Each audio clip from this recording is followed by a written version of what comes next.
আমাদের অনেকের পিএলআইডি হয়, হাড় ক্ষয় হয়ে যায়, জেলি বেরিয়ে যায়, রগের উপর চাপ দেয় বা হাড় ফাঁকা হয়ে যায়। যে যেভাবে ব্যাখ্যা করেন না কেন, এই জটিলতা হলে ব্যথা হয়, ব্যথা কারো কারো পায়ের দিকে যায়, সামনে ঝুঁকতে কষ্ট হয়, রগের টান দেয়, কারো ঝিমঝিম করে, কারো অবশ লাগে। এই সাথে জটিলতাগুলো বিনা ওষুধে, বিনা ইনজেকশনে, বিনা সার্জারিতে কোথায় ট্রিটমেন্ট নেব? আপনার কি অসুবিধা ছিল? আমার আপনার সাইটিকা ছিল। কি অসুবিধা হইতো? সাইটিকার কি পিএলআইডি? জি, আপনার পা জিজি করতো, হ্যাঁ। পা ধরে থাকতো, সামনে ঝুঁকতে পারতাম না। ঝুঁকলে কি হইতো? ঝুঁকলে পা টান করে ধরে রাখতে হবে। পায়ে টান দিত? পায়ে কোথায় টান দিত? এই জায়গায়। এই পায়ে টান দিত? হ্যাঁ, পা জিজি করতে এই জায়গায়। টান দিত। কতদিন যাবত এরকম টান দিছে? প্রায় 1.5 বছর যাবত। 1.5 বছর যাবত। কোথায় থাকে? সৌদি আরবে। সৌদিতে। ইনজেকশন নিছেন না ওষুধ খাইছেন?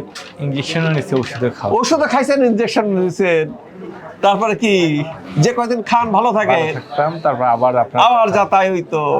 তারপর শশীতে আসলেন, কয়দিন ট্রিটমেন্ট নিলেন? 11 দিন যাবত। কি অবস্থা এখন? আলহামদুলিল্লাহ। ওষুধ খাইতে হয়, ইনজেকশন নিতে হয়, না।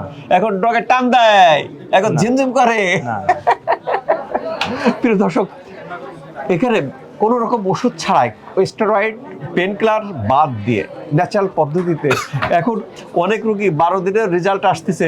আবার অনেকে বলে কি স্যার আবার এতদিন কেন? আরেকজন আসে কয়, স্যার আমার ওষুধ দেবেন না? আমার স্যার ওষুধ দেন। আমি বলছি ভাই আমরা তো ওষুধ বন্ধ করি, ওষুধ তো দিই না, ওষুধ বন্ধ করি। তো এই যে তো যাদের বিভিন্ন জাতীয় জটিলতাগুলো আছে, যারা ভিতর থেকে ভালো করতে চান, তাদের ওয়েলকাম টু শশী। যারা বিনা ওষুধের ট্রিটমেন্ট নিতে চান, ওয়েলকাম টু শশী। এখানে টাইম কম বেশি লাগতে পারে। টাইম কার কতদিন লাগবে তার বডির উপর ডিপেন্ড করে। যেমন উনার 12 দিনে আজকের এই রেজাল্ট, কারো 12 দিনে ব্যথা বাড়ে, সব সমান না। ইনার 12 দিনে ভালো হয়েছে, আপনি আসেন ট্রিটমেন্ট, আপনি 12 দিনে আরো ব্যথা গেলে বাড়ে। আর স্যার 12 দিনে আরো ব্যথা বাড়াই দিলেন, আগে ব্যথা কম ছিল এখন ব্যথা বাড়িয়ে গেল, হতে পারে। কিন্তু এটা বডির, প্রত্যেকের বডি সমান না। আমরা তো একটা কম্বিনেশন ট্রিটমেন্টের মাধ্যমে ভিতর থেকে ভালো করি, কাজে এটা সময় লাগে। কারণ আমার 5 থেকে 7% রোগীর ব্যথা প্রথমে বাড়ে, এটা নর্মাল ফিনোমেনা। বাড়া মানে অ্যাকশন করা, কাজে সবার ক্ষেত্রে সমান না। তা যারা এরকম লেগে থাকতেছেন, অনেক রোগী এখন আর বুঝে গেছেন যে প্রথমে বাড়ে, এখান থেকে যান না, নিয়ে ভালো হয়ে চলে যাচ্ছেন।